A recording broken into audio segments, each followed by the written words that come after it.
E dando continuidade a este Nova Day sobre inovação social e o que é arredondar, vamos agora passar ao debate com as nossas convidadas Juliana Prorzépio e Nina Valentini. As pessoas aqui presentes podem participar levantando a mão, nós levaremos o microfone e os que nos acompanham pela internet podem enviar suas perguntas pelo chat do site ou pelo Twitter com a hashtag InovaDay. Com a palavra, Edvar Gerd. Obrigado. Queria agradecer a presença da Juliana e da Nina. Foram falas profundamente inspiradoras, no sentido de que é possível, sim, a gente pensar em fazer de um novo jeito, de uma nova forma. Fiquei, assim, com vontade de interromper a palestra durante a fala de vocês, porque tem coisas que nos causam, assim, uma vontade de ter a resposta muito rápida. Tal. Eu vou abrir com algumas perguntas e depois vocês fiquem à vontade. Eu só peço que vocês se apresentem para a gente identificar no vídeo da onde são e o nome de vocês. Ok? Juliana, chegaram algumas questões aqui. Uma delas é da Adriana, perguntando o seguinte: é uma preocupação que sempre aflige o servidor público, que é a questão burocrática, né? Ou seja, da legislação que ele deve se submeter para exercer o seu trabalho. E essa pergunta ela diz o seguinte: como é que a gente pode fazer inovação social num ambiente com tamanhos entraves, com uma legislação assim restritiva, né, para que se crie, para que você faça um trabalho mais criativo? Olha, eu acho que, quando a gente está falando de setor público, a gente não pode fugir da legislação em nenhum momento, claro. Agora, acho que uma das coisas que a gente tem que sempre pensar é começar a pensar em protótipos. Toda vez que você vai criar uma inovação, você vai fazer algum modelo inovador, a ideia é você começar com um protótipo, que é um modelo menor, né, um modelo mais fácil de ser implementado, talvez já não já com todos os features, né, daquela inovação social. Tenho certeza que o Arredondar já teve um protótipo, teve vários protótipos. Então, normalmente, começa com um protótipo, que é o primeiro momento que você vai testar aquela solução, até para ver os entraves de legislação, até para ver o que está gerando impacto de fato ou não. Acho que essa é a melhor dica que a gente tem para dar. E eu acho que, assim, toda vez que você vai construir, né, começar a criar inovação social, a ideia também é você chamar essas pessoas que já estão envolvidas com a legislação, os burocratas, as pessoas que estão, para cocriar junto a solução. Se eles estiverem envolvidos, e são as pessoas que geram, que estão envolvidas na legislação, eles vão ajudar a criar uma solução que já esteja no modelo possível de ser efetivado, né? Acho que isso são dicas boas para começar aí. Ótimo. Nina, eu fiquei surpreso com o número de doadores. 70% das vendas são arredondadas, né? Ou seja, eu não esperava um número desse. Apesar de a gente falar um arredondamento de centavos, é pouca coisa, né? Eu fiquei aqui pensando, né, como é que eu podia ajudar a sua instituição. Eu acho que eu estava pensando a respeito da nota fiscal eletrônica. A nota fiscal eletrônica, eu vejo que nos pontos de venda muitas pessoas não querem fornecer, não querem a nota fiscal eletrônica. E a paulista, exato. E daí, assim, aquele crédito ele fica perdido. Vocês já pensaram no uso do crédito da nota fiscal? Bom, essa é uma... Engraçado. Existe uma tendência no setor social de usar esse crédito e a gente não tem trabalhado nessa frente porque a gente quer estimular o doador a realmente tirar do bolso. Porque na nota fiscal, ele deixa de ter um incentivo, né? Ele está doando um incentivo para uma ONG. E as organizações, de fato, criaram estruturas para poder coletar isso, registrar as notas. E eu conheço organizações que estão arrecadando mais de R$60 mil por mês por nota fiscal. É bastante coisa. Mas existem dilemas jurídicos nisso também. Porque se a pessoa não doa a nota fiscal, ela simplesmente não usa, legalmente, há uma interpretação, existem várias, mas uma das interpretações é que continua sendo do direito do consumidor. E não é se ele não doar, se ele não colocar a nota fiscal na caixinha, isso continua sendo dele, a não ser que ele doe, entende? E isso já, enfim, eu acho que a nota fiscal ela acabou tomando um espaço muito importante. Na verdade, ele mostra que existe uma demanda de recurso de pessoas físicas, né? Então, as organizações realmente estão estruturando para isso, mas é um modelo jurídico que eu ainda entendo que é frágil em alguns aspectos. A gente trabalhar, a não ser que a gente arrecadasse as notas, só que daí eu vou competir com quem eu presto serviço, que é para as ONGs. Que as ONGs já têm suas estruturas de captação. Então, também a gente trabalha a serviço da causa delas. Então, faz mais sentido a gente optar pelo caminho do arredondar mesmo. Foi uma questão super estratégica. A gente estava muito focado em fazer as pessoas realmente tirarem dinheiro e doarem, né? Acho que isso é para criar hábito, isso é para criar cultura. Deixar de receber um incentivo, ok, vai chegar o dinheiro da mesma forma, mas isso não gera uma cultura de doação, que é o nosso principal objetivo, né? Perfeito. Alguém deseja fazer alguma pergunta? Oi, Yara.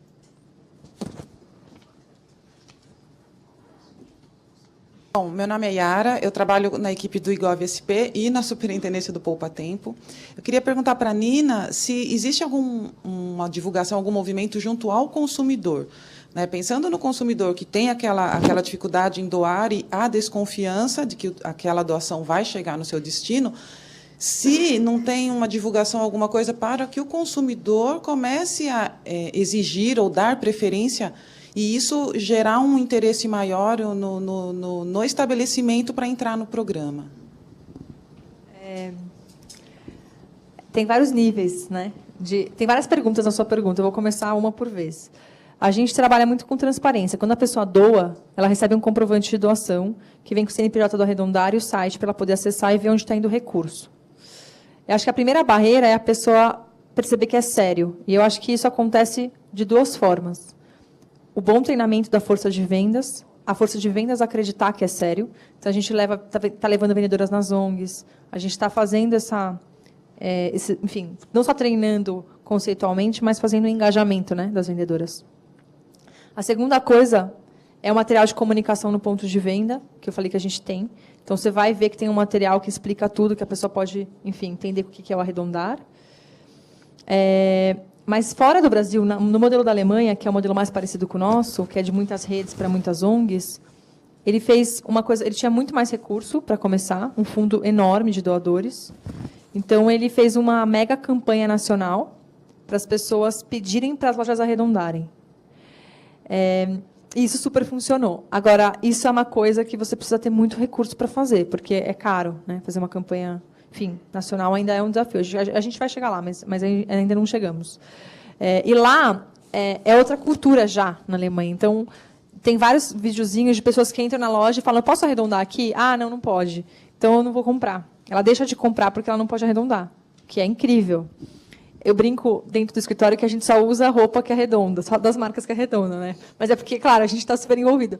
Mas eu acho que tem essa questão mesmo, assim, que é devagar. Eu acho que primeiro a gente tem que fazer o consumidor experimentar, daí ele vai começar a gostar, daí ele vai começar a querer saber que marcas arredondam, que já está acontecendo, e aí o próximo passo é começar a pedir. Então, por exemplo, tem uma rede que a gente não está em todas as lojas ainda. E aí, várias vezes, chega o consumidor numa loja que a gente não está operando, ou porque é uma franquia, ou porque o sistema mudou da loja, tem um monte de peculiaridade, né? Aí, vamos supor, essa loja não está. Tem cliente que manda e-mail para a gente falando, mas eu fui em tal loja, eles não estão arredondando, e eu pedi para arredondar. A gente tem esse tipo de história. Eu acho que agora o nosso desafio é pulverizar, fazer isso estar muito acessível. Então, o momento que a gente está é expandindo redes. Conheço uma rede para indicar. Indique, porque isso vai fazer diferença. Expandindo rede e fazendo com que as pessoas experimentem mais, elas acho que vai criar o hábito e a gente vai poder fazer uma campanha de maior porte.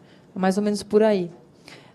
Mas mudar a cultura é isso. Precisa ter a oferta primeiro também, né? Senão, como é que você faz o contato? Eu espero que a gente seja um primeiro contato com o mundo das doações, um contato feliz, entende? Eu não dou nunca, mas se eu arredondo e eu gosto de arredondar, espero que isso gere um hábito, que isso seja uma experiência boa, né? Então, é um pouco por aí que a gente tem trabalhado. Ok.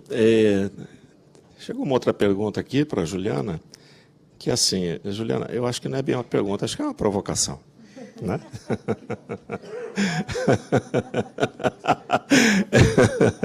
Inovação social é coisa de negócio social? Não necessariamente. É. Isso é uma ótima pergunta, assim, acho que é uma boa provocação. A gente acredita que não é necessariamente de um negócio social. Tanto é que nós, na DesignX, a gente trabalha com grandes empresas que não são negócios sociais. Existem várias motivações para você começar a trabalhar com uma inovação social. Pode ser uma motivação até de marketing. Você pode fazer uma campanha de marketing que pode ser uma inovação social. Tem um caso recente agora que acabou de acontecer, que é o case da CNA. Não sei se vocês viram o vídeo, que é o Speaking Exchange. A história é que o CNA fez uma campanha agora de marketing para fazer com que os alunos do CNA façam aulas de conversação via uma plataforma online, tipo um Skype, com idosos que moram em Chicago, num asilo. Então, são idosos que, normalmente, né, eles falam no vídeo que gostam de conversar, e muitas vezes a família não tem tempo para conversar tanto com eles, muitas vezes eles acabam repetindo a mesma história e acabam não tendo muito com quem conversar. Nesse Speaking Exchange do CNA, os alunos estão aprendendo a falar inglês, e o idoso lá em Chicago, num asilo, se conecta com ele e o ajuda a conversar, ensina, fala o que ele está falando certo, fala o que ele está falando errado, e conta um pouco a história de vida dele.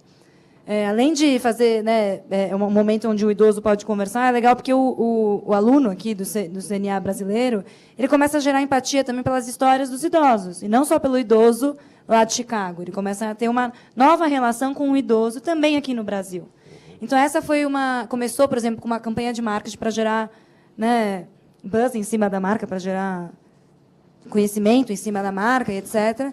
Isso fez com que o CNA agora está até começando a pensar qual que é o potencial desse tipo de inovação. Pode ser além do marketing. Então, pode entrar, por exemplo, por uma campanha de marketing, ou a inovação social muitas vezes vem também, como a inovação social é a evolução da inovação, as empresas que estão com grandes problemas, né, de modelo de negócio, ou até num produto ou num serviço, eles falam, eu quero realmente inovar, eu quero saber o que eu posso fazer, né?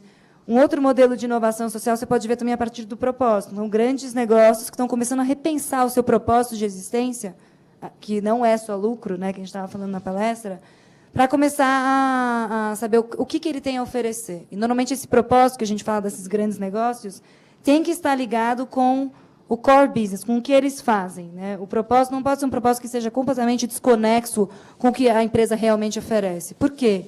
Se tiver desconexo, em qualquer momento de crise, a primeira coisa que eles vão parar de fazer são essas ações ligadas a esse propósito. Então, uma empresa e uma instituição de qualquer área, a gente acredita que pode, sim, fazer inovação social. Não é só um negócio social.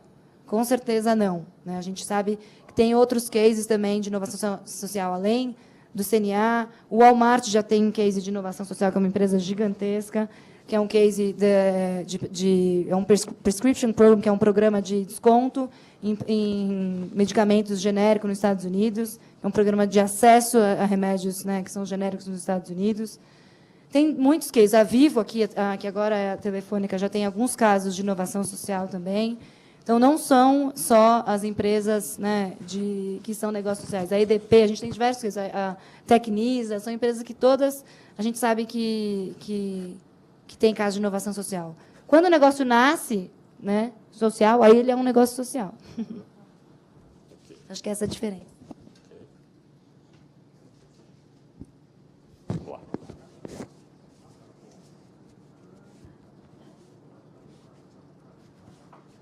Bom dia, Juliana e Nina, né? Parabéns pela apresentação de vocês, realmente eu gostei muito. E acho que esse é um grande desafio. A gente sempre pensou ou se faz o bem ou se faz negócios. Acho que o desafio é a gente reconciliar essas duas perspectivas, né? Nina, eu queria saber se vocês fazem também algum controle de resultado dos recursos que vocês repassam para as ONGs. Isso é um grande desafio nosso no setor público. A gente controla muito mais os meios, os procedimentos do que os resultados. E eu sou professor no Centro Universitário FECAP, sou ouvidor da Secretaria de Planejamento, ele pediu de minha apresentação, meu nome é Jesus, e queria também te perguntar, como professor, você vê alguma perspectiva, algum modo pelo qual eu posso ajudar a arredondar? Sim, a gente controla os resultados, a gente monitora as ONGs. Tem várias formas de fazer isso, claro que tem uma parte financeira, enfim, de prestação de contas, etc. Mas a gente tem a nossa premissa no Arredondar é estabelecer realmente vínculo de confiança com as organizações, no sentido de trocar bastante com elas sobre o que está acontecendo, além do que é o nosso aporte, né, financeiro. Então, acho que a gente tem um caminho para percorrer, e a gente está aprendendo como fazer isso, né? Mas o monitoramento é do Arredondar, é responsabilidade nossa. Então, quando a gente fala que a gente presta contas no site, a gente está prestando contas dos resultados da organização, de como ela está caminhando, né? E uma organização pode sair do Arredondar se ela não tiver, enfim, cumprindo certos objetivos que a gente tem como claros na parceria, né? E como professor, como é que... Bom, tem 1000 maneiras de ajudar o Arredondar, sinceramente. Primeiro, assim, a gente tem um desafio grande de divulgar a ideia. Então, a gente tem começado esse ano a falar para vários públicos, porque a gente quer que as pessoas também experimentem, contem para a gente como está sendo, ajudem a construir, deem opinião, etc. Tem um pouco isso. Mas, pelo que você me falou, a gente conversou um pouco agora no café, né? Eu entendo que você também tem o papel de estar formando pessoas que vão trabalhar no terceiro setor, né? A escola aberta.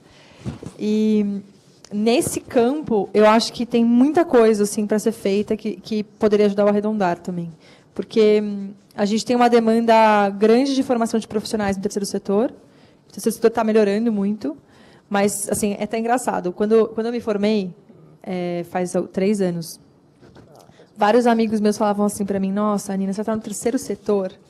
Você tem certeza, sabe? Como se eu fosse você não vai ter carreira, aquelas coisas, né? Porque são os preconceitos, né, em relação ao terceiro setor. E em nenhum momento eu realmente achei isso, sabe? Mas olhando um pouco, eu acho que eu de fato, enfim, acho que é minha paixão, é o que eu gosto.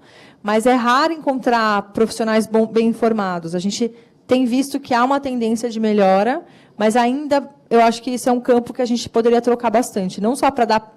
No Arredondar, a gente fez um processo seletivo e a gente deu feedback para todas as organizações, para as 335, que, aliás, foi um super trabalho, é muito raro isso acontecer. E quando a gente fez isso por uma questão formativa e de uma ética do que a gente entende que é o nosso papel, que é: eu estou a serviço de organizações sociais. Se eu não dou para elas o retorno do que elas precisam evoluir, que campo é esse que eu estou ajudando a formar? Então, dar o retorno é trabalhoso, mas é necessário. E, nesse retorno, tinham muitas questões ligadas à equipe, à temática de, enfim, profissionalismo. E eu acho que trabalhar com quem está ajudando a formar as pessoas no terceiro setor é fundamental para a gente ter um setor social mais respeitado, com mais credibilidade, com mais resultados, né? Porque tudo são pessoas, né? Então, acho que a coisa tende a ir por aí. Então, eu adoraria conversar sobre essas possibilidades também, de como isso pode ser uma nova forma, né, de engajar as pessoas que já passaram pelo processo do Arredondar, as que querem entrar.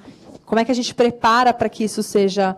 Como é que a gente... Não é só um investidor que seleciona, mas um investidor que também está disposto a ajudar a formar, né, porque é isso que a gente precisa. Legal. Quando você estava respondendo aqui, eu estava imaginando o seguinte: vocês têm uma postura em relação a essas ONGs como um banqueiro do bem. Né? Quando vocês fazem esse processo seletivo, vocês olham a questão de quem é que vai trazer um melhor resultado para aquele recurso. Né? Então, quando vocês fazem essa seleção, provavelmente organizações em que elas estão ainda, são incipientes, ou seja, elas estão assim tentando se viabilizar, elas ficam fora desse processo. Elas não podem recorrer a essa fonte de financiamento. Como é que vocês tratam isso aí? A minha dúvida é assim: tem ONGs que ainda estão no primeiro degrau, estão tentando se viabilizar, e elas não conseguem, elas precisam de uma sustentabilidade financeira. A minha questão é a seguinte: essas organizações, elas não seriam objeto de interesse de vocês ou da atenção de vocês. É correto o que eu estou colocando? Eu queria que você explorasse. Nossa, dá para falar muito sobre isso. Bom, basicamente, assim, a gente está lidando com um recurso que é quase público, porque são milhares de doadores. Então, eu tenho que ter a responsabilidade essa responsabilidade de lidar com o recurso que é público. Então, claro que eu vou olhar muito para impacto social, resultado, governança, gestão, como esse recurso vai ser aplicado, enfim, tudo isso. Mas, ao mesmo tempo, a gente está fomentando também que outras organizações cresçam. A gente quer fazer isso. Então, nosso caminho estratégico foi fazer uma seleção que gerasse aprendizado para as organizações. Então, quando a gente foi selecionar, a gente não queria fazer um edital que fosse super endurecido, no sentido delas não refletirem, que fosse altamente burocrático, que elas fossem copia e cola dos outros editais. Então, a gente realmente tentou criar um modelo que pudesse gerar aprendizado para as organizações, todas, inclusive as que não têm práticas de planejamento, né? Se fosse acessível, então, assim, tinha que ser um edital que uma organização de 7 milhões de orçamento pudesse responder, mas uma pequenininha de 100 mil também pudesse. Foi um baita desafio e foi muito legal. Enfim, então, assim, isso é uma das coisas. Agora, eu entendo que assumir riscos muito grandes com um recurso que é de muitos doadores é muito delicado. Então, sim, procuramos organizações sólidas. Isso não quer dizer que eu não tenho organizações pequenas. Eu tenho organizações que têm uma atuação super local e é um orçamento pequeno, mas é uma atuação com resultado, sólida, na trajetória, no histórico, em tudo. Então, acho que são as duas coisas. Assim, acho que, pessoalmente, eu, como doadora, eu adoro investir em projetos novos. É o tipo de doação que eu gosto de fazer. Assim, que eu faço, invisto em projetos de jovens, mas é porque eu gosto de incentivar quem está começando. Só que eu não posso fazer isso com um recurso de uma multidão de pessoas. A gente tem que ter uma responsabilidade em relação aos impactos comprovados, né? Então, é uma questão mesmo. Assim, acho que, realmente, isso foi uma questão que a gente discutiu muito. É interessante porque, assim, por um lado, é uma atitude bem conservadora em relação ao recurso público, né? Por outra, assim, ações inovadoras têm uma alta dose de risco, tem uma alta dose de mortalidade. Então, assim, dedicar uma pequena parcela para ver se aquilo produz algum resultado, né? Pode ser um caminho, né? Agora, tem uma questão, né? Quando eu falo que a gente não investe, eu estou dizendo que a gente não repassa recursos, mas assim, durante todo o processo seletivo, por exemplo, a gente fez coisas que ninguém fez em termos de aprendizado para as organizações. Então, eu acho que, assim, para as organizações que não passaram, no próximo edital elas vão estar mais prontas. Então, é uma questão... Eu não estou dizendo que a gente não assume risco, porque, aliás, tem uma pergunta muito boa do nosso questionário, que é assim, quais são os desafios das organizações? E tem uma notinha embaixo da sua organização, né? Tem uma notinha que fala assim... não vale falar só do financeiro, porque a gente sabe que ela vai falar sempre do financeiro. E uma organização que só mostra o seu desafio financeiro, ela está tendo uma visão muito parcial, porque nunca é só financeiro o desafio, né? Assim, não é só financeiro. Então, a gente também valorizou no processo quem soube se colocar vulnerável e falar, olha, eu tenho um desafio aqui de equipe, porque eu tive uma transição assim, eu tenho um desafio que nenhuma organização é perfeita, tem 500 questões, né, em torno disso. Então, eu acho que a nossa tendência tem sido... A gente gostaria, sim, de formar, mas a credibilidade, ainda mais nesse momento que a gente está construindo uma marca, e que a gente, sinceramente, tem tantas organizações sólidas que estão ralando há tanto tempo para poder tirar o pescoço, assim, né, para poder respirar e ter um pouquinho mais de recurso para dar um salto, eu acho que o nosso recurso vai ser mais bem empregado ali, nesse aspecto, né? Mas aí vale uma consideração. Tem um portal que chama Juntos, o juntos.com.vc. A gente tem um movimento de várias iniciativas de crowdfunding, e a gente troca muito entre a gente, é muito legal. E eles, por exemplo, lá você tem mais espaço no Catarse, no Juntos, para organizações que estão começando e que dependem ainda da rede do empreendedor, dependem da articulação da sua própria rede. Assim. E eu acho que é um jeito muito bom de começar. Porque você...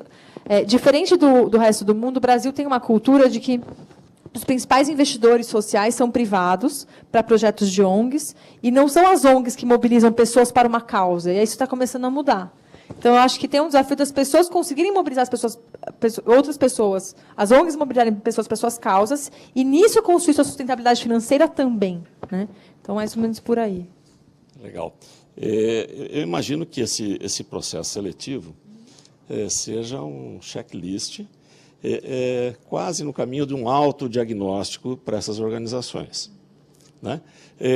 Vocês dão feedback para essa organização, por que não?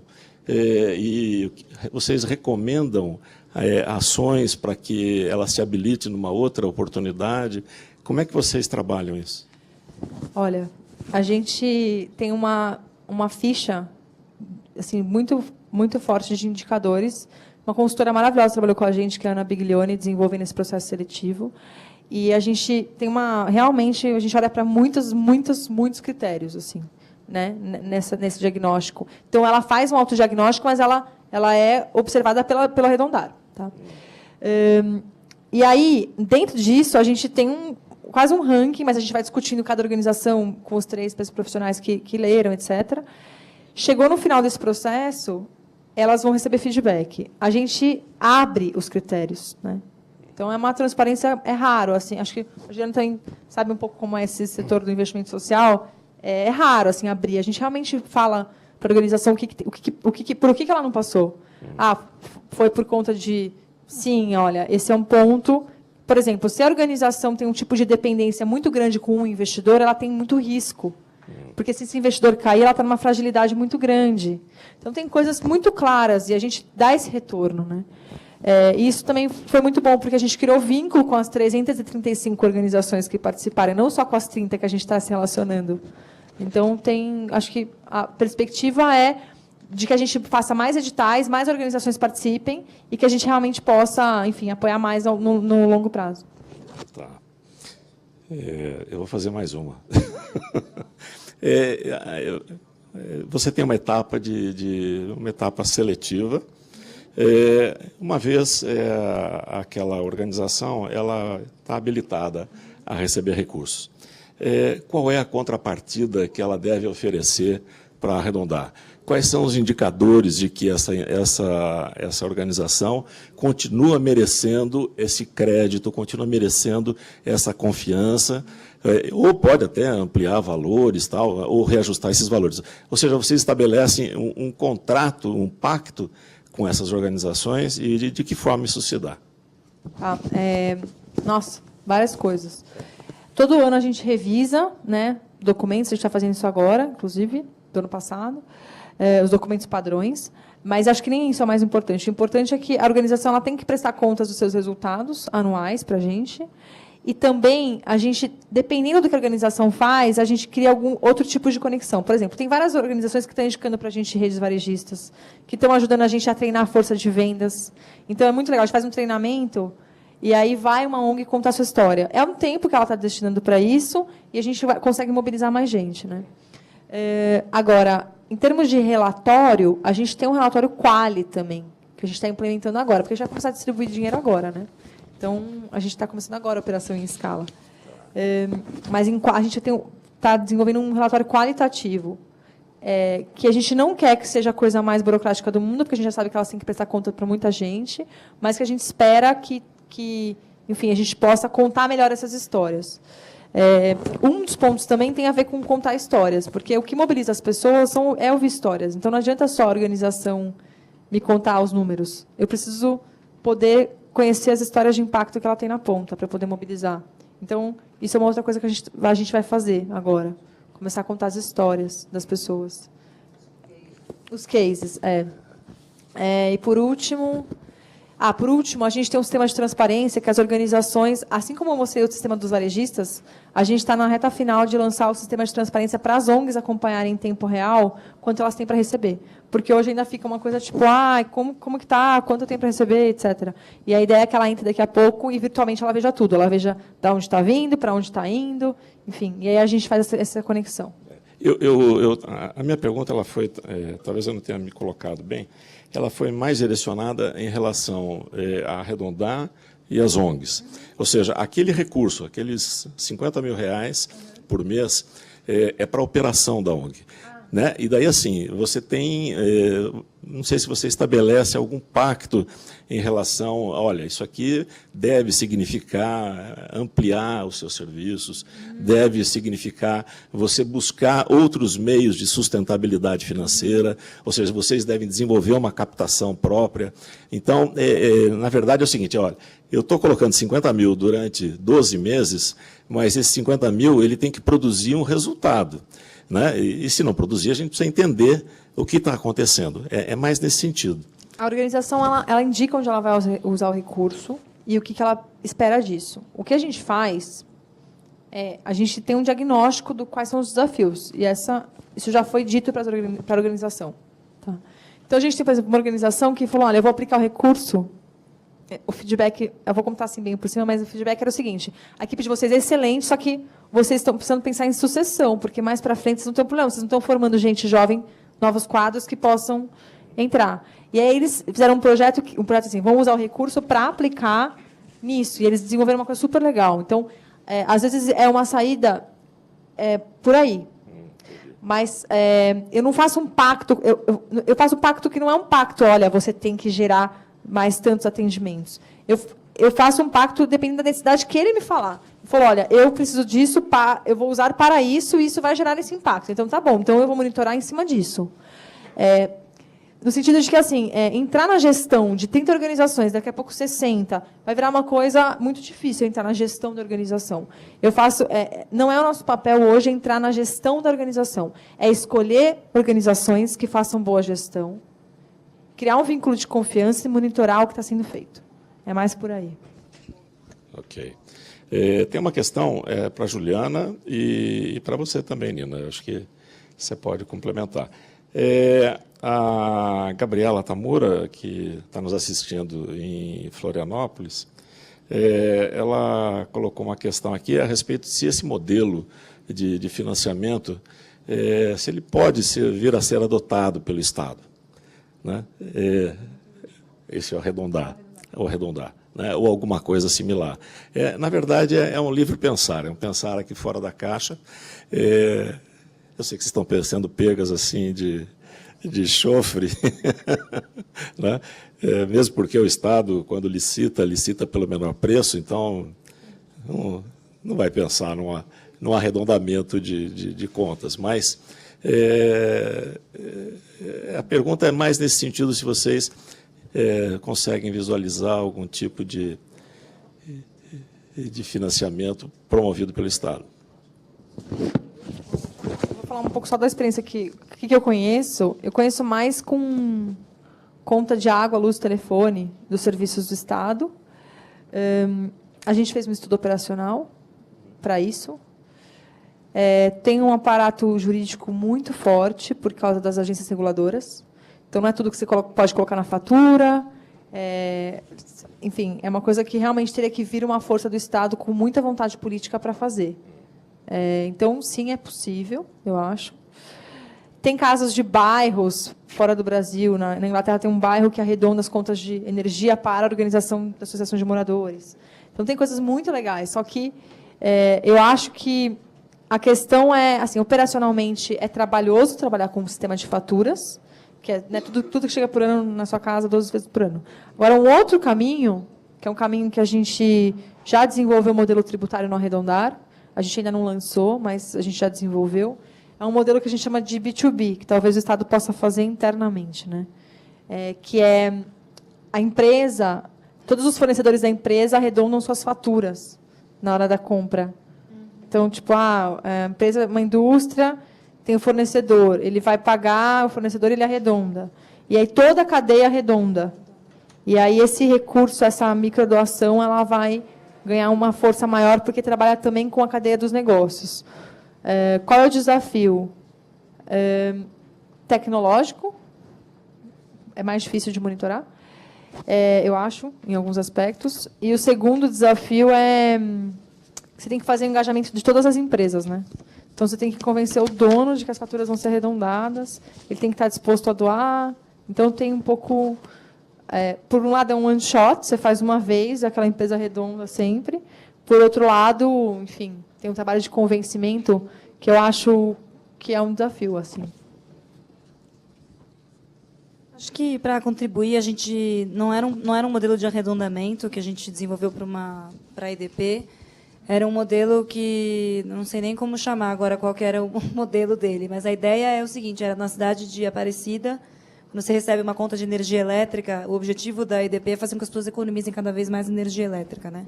E o incentivo é você ter uma meta para você conseguir baixar a sua conta de luz. Então, vamos dizer que você gasta R$100 por mês, a sua meta é para você baixar para R$70 por mês. A diferença entre esse valor que você conseguiu atingir a meta volta para o consumidor como uma moeda social, que é para ser gasta na cidade, com o objetivo de fomentar a economia criativa na cidade. Então, é um modelo de... Não é arredondamento, mas é um modelo de moeda social que é gerada a partir de uma conta, né? Eu acho que o modelo de arredondamento no setor público pode acontecer, sempre pode acontecer. Precisa ser pensado qual que é o objetivo, para que a gente vai arredondar e quem são as pontas envolvidas que iriam arredondar. Vai ser o próprio setor público que vai arredondar ou é o consumidor final? Quem que vai arredondar? A gente tem que pensar nessa lógica. Né, não, acho que ter uma ideia assim agora é difícil. E também, assim, o que significa para o consumidor ele arredondar no serviço público? Porque tem um lado que é assim, já pago bastante imposto, né? A gente tem uma carga tributária forte no Brasil e que a gente, enfim, tem os desafios todos inerentes a isso. Então, acho que precisa ser bem segregado e bem claro para o consumidor. E isso é desafiador. Inclusive, a gente optou pelo varejo por muitos motivos no arredondar. E um deles foi porque as pessoas têm uma percepção da fatura, mesmo que sejam empresas que já tenham sido privatizadas, ainda acham que é o governo pedindo centavos, muitas vezes, né? Então, você precisa ter um cuidado na comunicação para isso ficar muito, muito claro de onde está indo o dinheiro, né? Mas eu acho que assim, o governo tem uma força tão absurda, uma escala tão impressionante, que criar uma solução para isso seria incrível, né? Eu estou super disposta, viu? Se vocês quiserem conversar. Ótimo. Tem uma pergunta aqui de um colaborador, um provocador, que sempre aparece aqui no Inova Day, para a Juliana. E esse provocador aqui, ele perguntou o seguinte, Juliana: a inovação se aprende? O que os governos devem fazer para aprender inovação? Muito boa pergunta. Quem é esse provocador aí? Só depois eu conto. Bom, eu acho que inovação se aprende sim, e se aprende na prática, né? Essa é a nossa experiência. Inovação, a gente pode ficar falando muito sobre teoria do que é inovação, mas a gente tem que aprender ela fazendo a inovação. E um dos grandes preceitos de aprender a fazer inovação é começar a pensar sobre o erro, né? E a aceitação do erro.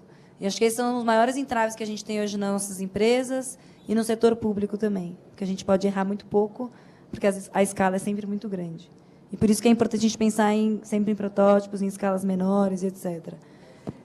Acho que uma das grandes maneiras também de a gente começar a aprender sobre inovação, que a gente usa bastante, é começar a criar espaços vazios, que a gente chama, espaços neutros, onde você pode começar a praticar isso. Então, dentro do setor público, dentro das empresas, dentro das instituições, dentro das ONGs, qualquer setor, a gente começa sempre com um lugarzinho, que é um lugarzinho onde você pode errar, que você pode testar, que você pode inovar, né? E se você não começar testando, você não vai inovar em nenhum momento. E é muito também a inovação que a gente acredita muito, parte da confiança criativa que você tem, né? Hoje em dia, a gente estava conversando um pouco lá fora sobre o modelo de educação que a gente tem que estar instaurado hoje, né, em escala. É um modelo que não te estimula a sua criatividade, a criatividade das nossas crianças. E, querendo ou não, ela vai podando a criatividade conforme os anos vão passando, né? E o que a gente tenta fazer na nossa escola também é desenvolver a confiança criativa, fazer com que as pessoas saibam que elas são capazes. Porque dentro de qualquer modelo, qualquer coisa que você queira fazer, você queira cozinhar um bolo, você queira montar um negócio, ou que você queira inovar, você precisa ser confiante criativamente que você pode fazer isso, que você é capaz.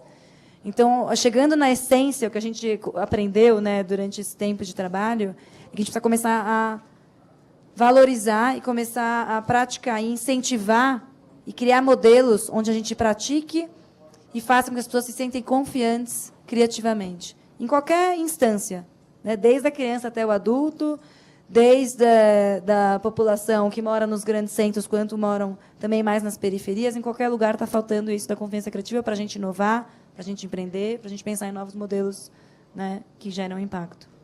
É interessante essa questão, né? A gente estava, durante o café, conversando sobre isso. A gente fala muito do trabalho em grupo, do trabalho em equipe, e volta e meia a gente se depara com a seguinte pergunta: como é que se trabalha em grupo? Como é que se trabalha em equipe? Porque, assim, é muito comum, quando você olha para o ambiente escolar, você vê uma separação clara de papéis. Olha, aquele cara vai carregar o piano, vai ter um outro cara ali que vai, assim, ó, eu estou ocupado com outro trabalho, então eu não posso me dedicar, e vai ter alguém que vai chegar ali, assim, caiu do espaço ali naquele momento, né? Ou seja, eu acho que a gente precisa resgatar também essa questão aí do como trabalhar, né? Como é que se pratica isso aí, né? Eu acho interessante você ter levantado essa questão. A gente estava até conversando outro dia com um professor que fala bastante também de processos criativos e colaborativos. As pessoas acham que colaborar significa não ter regra nenhuma, né? E você jogar um monte de gente numa sala fechada e eles vão colaborar e vão criar algo incrível, né? As pessoas acham que é isso. E não é. A gente sabe que não é. A gente sabe que para você conseguir trabalhar de maneira colaborativa, aprender de maneira colaborativa, etc., você precisa ter alguns acordos, né? De corresponsabilidade, acordos até de fala, você ter esse acordo de que todos têm que ter o seu momento de falar, e de acordos de como que você vai fazer essa que a gente chama de liderança dinâmica, né? Num processo colaborativo, a gente fala que não existe um líder, que é aquele herói que a gente estava falando, que é o modelo antigo. Num processo colaborativo, a gente tem a liderança dinâmica. Então, você tem que sentir qual o momento que você tem que puxar, qual o momento que você tem que liderar, que é a sua área, que é o seu momento que você tem mais expertise, e qual o momento de você também deixar, de você virar o colaborador, o group member, como é chamado, para você conseguir colaborar com o grupo e fazer com que o grupo ande, né? Então, existem algumas regras, a gente pode depois entrar mais nisso, que não são regras fixas, óbvio, mas que não é também você jogar um monte de gente numa sala, trancar e falar, vai. Não é isso, só isso. Não acontece por si só. Né? Ótimo. Quer fazer uma questão? Ele vai... Bom dia a todos, a todas. Meu nome é Alberto, eu pertenço ao metrô, e a questão que eu queria endereçar a vocês diz respeito ao que foi anteriormente falado. Já há algum tempo que me ocorre aí, me aguça a percepção sobre a possibilidade de participação do governo nessas questões do ponto de vista de contribuição. E, de repente, por que não, num modelo inovador aí possível de ser pensado, com um arcabouço jurídico por trás, evidentemente, para que os processos de editais possam ser contemplados com uma questão, aí, um adendo, sobre a participação das empresas nas ações sociais, né? Ou seja, além da questão técnica e de preço, poderia se contemplar também, verificar, enfim, estabelecer alguma metodologia para que essas empresas postulantes a serviços, a prestação de serviços públicos, também entrassem com um item de sustentabilidade, ou seja, não só na avaliação delas mesmas, mas também com o tipo de serviço que eles podem prestar ou que vem prestando na questão social e na questão ambiental. Não sei se ficou claro, mas, enfim, seria um diferencial competitivo, no sentido até também de começar a forçá-las a despertar para essas questões, ou seja, elas passariam não só a se qualificar técnica na questão da técnica e do preço, mas um diferencial seria esse valor agregado que elas poderiam trazer para contemplar esses editais. E uma sugestão também para a Nina, não sei se foi pensado a respeito, mas me ocorre também, em razão do que você coloca, a questão dos arredondamentos. Me parece que vocês têm uma atuação muito de varejo, né? Assim, explicando, muito pulverizada, né? Quer dizer, é um por um essa construção, e, de repente, por que não pensar numa ação de shopping center, numa efeméride como o Dia das Mães, onde essa ação pudesse ser despertada de uma maneira no atacadão, um shopping, levantar a bandeira junto com vocês para aumentar essa visibilidade aí sobre a questão e o conceito da questão do arredondamento. Era isso. Obrigado. Posso começar? Acho que eu não sei se eu entendi perfeitamente, Alberto, mas eu acho que faltam mesmo incentivos para as empresas começarem a pensar no impacto social que elas geram, no propósito da empresa delas. Acho que hoje em dia, né, ainda a gente está em muitos momentos, até na nossa legislação, nas burocracias, nos editais, a gente está muito na era da qualidade de preço ainda, né? Se você oferece o seu serviço direito e qual que é o preço, e aí esse que é a métrica, né? Eu acho que existe um grande trabalho que a gente tem que fazer de repensar quais são as nossas métricas que a gente está usando, né, dentro das nossas instituições, dentro do setor público. E acho que se a gente conseguisse criar alguma métrica que valorizasse e começasse a puxar o impacto positivo, né, dentro das empresas, que são, hoje, um dos maiores agentes econômicos do mundo inteiro, a gente sabe que tem empresas que são maiores que governos, a gente começa realmente a mudar o mundo.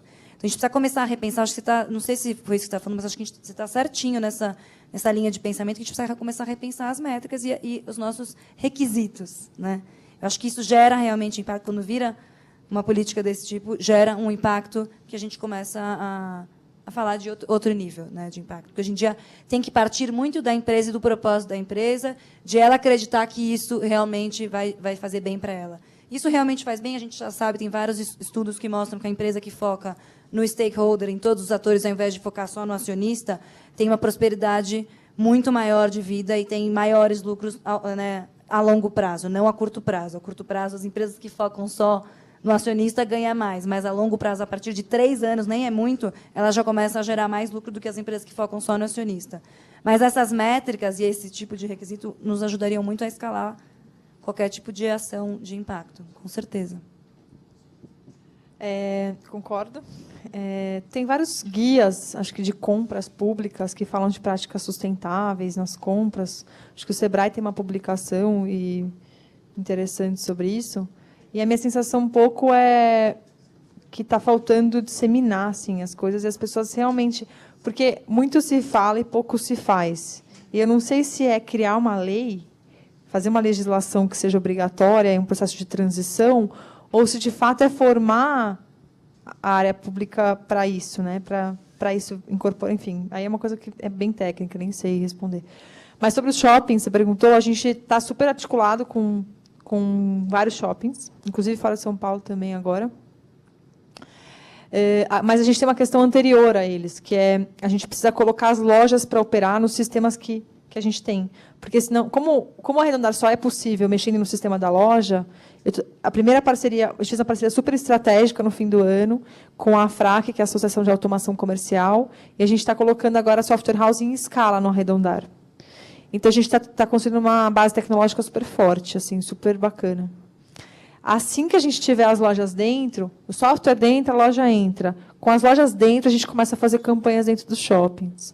Né? Os próprios shoppings já abriram portas para a gente apresentar para os lojistas. Mas não adianta eu apresentar se eu não tenho o sistema pronto.